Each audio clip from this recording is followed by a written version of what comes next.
Hello everyone, I am Jasleen Kaur. तो आज की जो हमारी वीडियो है वो नीट से रिलेटेड है। जैसे कि आप सभी जानते हैं कि आपका नीट का जो फॉर्म है वो आउट हो चुका है, आपके रजिस्ट्रेशन ओपन हो चुके हैं। अगर आप भी इंटरेस्टेड है एमबीबीएस, बीएमएस, बीयूएमएस के लिए या अदर कोर्सेज के लिए तो आप अपना रजिस्ट्रेशन करके चल सकते हैं।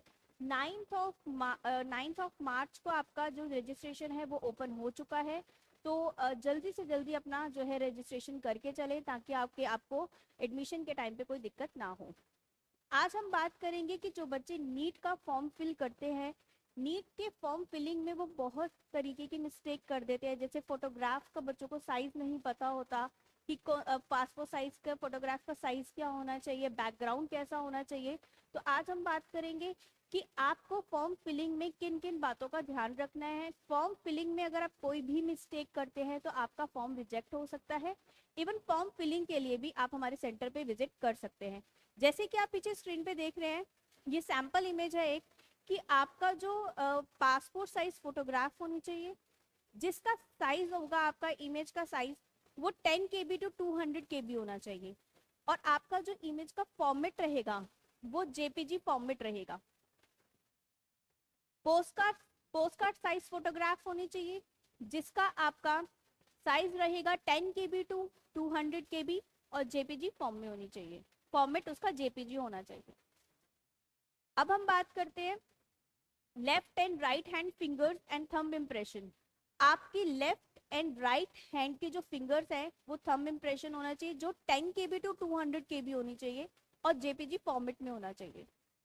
Signature 4 KB to 30 KB JPG format and आपका ये सिग्नेचर है। अब थोड़ा सा हम और डीपली इसे देखते हैं। जैसे कि आप ये देख रहे हैं कि ये फोटोग्राफ है आपकी नीट 2024 फोटो साइज फॉर्मेट है ये। जैसे मैंने आपको पीछे बताया कि आपकी लेटेस्ट पासपोर्ट साइज फोटोग्राफ होनी चाहिए, जो आप अभी रिसेंटली क्लिक करेंगे वही होनी चाहिए। डिमेंशन आपका 3.5 सेंटीमीटर इंटू 4.5 सेंटीमीटर होना चाहिए। जेपीजी फॉर्मेट में होनी चाहिए आपकी फोटोग्राफ, और जिसका साइज है आपका वो 10 KB टू 200 KB रहेगा। अब ये कुछ पॉइंट्स हैं जिसे हम रीड आउट कर लेते हैं। The passport size photograph should be recent photograph. जैसे कि मैंने आपको बताया कि आपकी जो पासपोर्ट साइज फोटोग्राफ है वो रिसेंटली की फोटोग्राफ होनी चाहिए। तो the name of the candidate and the date when the photograph was taken should be mention on it. आपको अपना जो नेम है वो मेंशन करना है नीचे, और जिस दिन आप अपनी पिक क्लिक करेंगे उस दिन की आपको डेट भी मेंशन करनी है। It should have a white background. इसका जो बैकग्राउंड है वो वाइट होना चाहिए। The photograph should be clear. Photograph आपकी बिल्कुल क्लियर होनी चाहिए। 80% of the face should be visible. 80% जो आपका फेस है वो विजिबल होना चाहिए। The year of the candidate should be clearly visible in the photograph. Photograph में आपके जो ईयर्स है वो प्रॉपरली तरीके से विजिबल होने चाहिए। The candidates can keep wearing the spectacles in the photograph. अगर आपको चश्मा लगा है तो आप वो वाली फोटोग्राफ को भी अपलोड कर सकते हैं। The photograph should be clear without any reflection और शेडो। आपकी जो फोटोग्राफ है वो बिल्कुल क्लियर होनी चाहिए, उसमें कोई रिफ्लेक्शन या किसी भी तरीके की शेडो नहीं होनी चाहिए। Candidate should not be wearing any caps और गॉगल्स। आप जो कैंडिडेट है वो कोई भी कैप या गॉगल्स वियर करके आप फोटोग्राफ क्लिक नहीं करवा सकते हैं। It should not be computer generated. आपकी कंप्यूटर जनरेटेड फोटोग्राफ नहीं होनी चाहिए। तो ये चीज़ों का आपको ध्यान रखना है। अगर आपको अभी लग रहा होगा कि ये तो बस छोटे से पॉइंट्स है जिसे हमें ध्यान रखना है, बट बहुत सारी ऐसी चीज़ें होती हैं कि बच्चे जो हैं फॉर्म फिलिंग में मिस्टेक कर देते हैं। फॉर्म फिलिंग में मिस्टेक की वजह से उनका फॉर्म रिजेक्ट हो जाता है। आगे जाके उनको एडमिशन्स के टाइम में बहुत सी प्रॉब्लम्स आती हैं। तो अब हम बात करेंगे आपके डॉक्यूमेंट्स के बारे में कि नीट के फॉर्म फिल आउट करने में आपको कौन कौन से डॉक्यूमेंट्स की रिक्वायरमेंट रहेगी। जैसे कि मैं बार बार बोल रही हूँ कि अपना जो फॉर्म है किसी एक्सपर्टीज के अंडर ही फिल करें, ताकि आपका फॉर्म रिजेक्ट ना हो और आपको आगे एडमिशन में कोई प्रॉब्लम ना हो। तो डॉक्यूमेंट्स की आपको क्या क्या रिक्वायरमेंट रहने वाली है। NEET 2024 all the documents which you had during admission process में आपको कौन कौन से डॉक्यूमेंट्स जो अपने कैरी करना है। तो वो है आपका 10th पासिंग सर्टिफिकेट होना चाहिए, 10th की मार्कशीट होनी चाहिए, 11th की मार्कशीट होनी चाहिए, 12th की मार्कशीट होनी चाहिए, 12th का सर्टिफिकेट होना चाहिए, माइग्रेशन सर्टिफिकेट होना चाहिए, ट्रांसफर सर्टिफिकेट होना चाहिए, एंटी रैगिंग सर्टिफिकेट होना चाहिए, बोनाफाइड होना चाहिए। इफ गैप ईयर सर्टिफिकेट, अगर आप ड्रॉपर है तो आपके पास गैप ईयर सर्टिफिकेट भी होना चाहिए।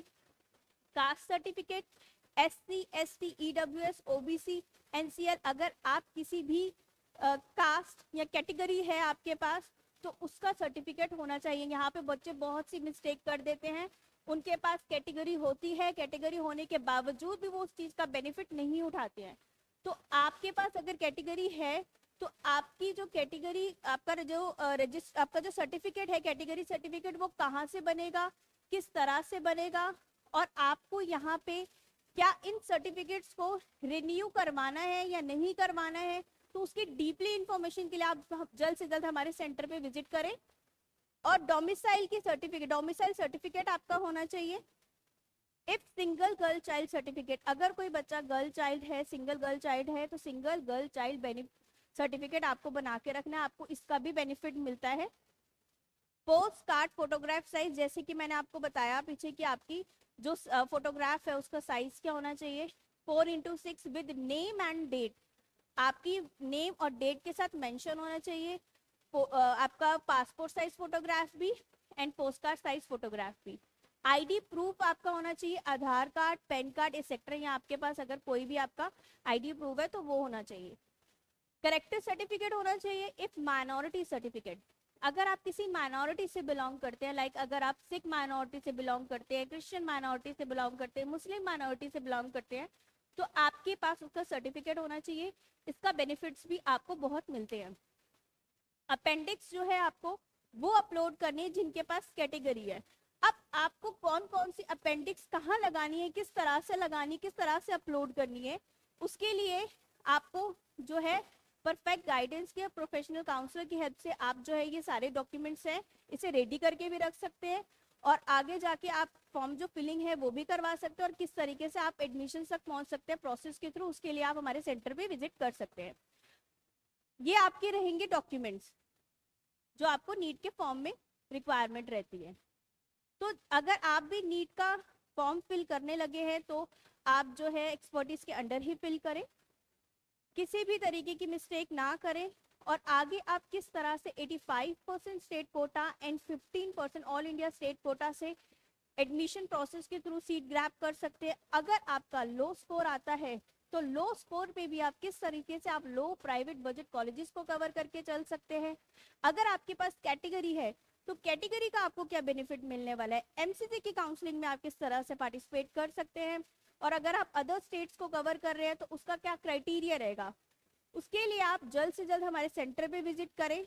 और आपके अदर यूनिवर्सिटीज़ हैं, कुछ यूनिवर्सिटीज़ को आपको कौन कौन सी स्टेट्स को कवर करके चलना चाहिए, बहुत से फॉर्म्स जो आपके आउट हो भी चुके हैं, जैसे CMC वेलोर या कर्नाटका, और अदर आपके जो स्टेट्स हैं वो भी जो है उनके फॉर्म जो है ओपन हो चुके हैं। वो कौन कौन से स्टेट्स हैं, उनका फी स्ट्रक्चर क्या रहेगा, प्लेसमेंट्स क्या रहेगी, OPD कैसी रहेगी, उसकी डीपली इंफॉर्मेशन के लिए आप जल्द से जल्द हमारे सेंटर पे विजिट करें। दिल्ली में पश्चिम विहार जनकपुरी पीतमपुरा में हमारा सेंटर है।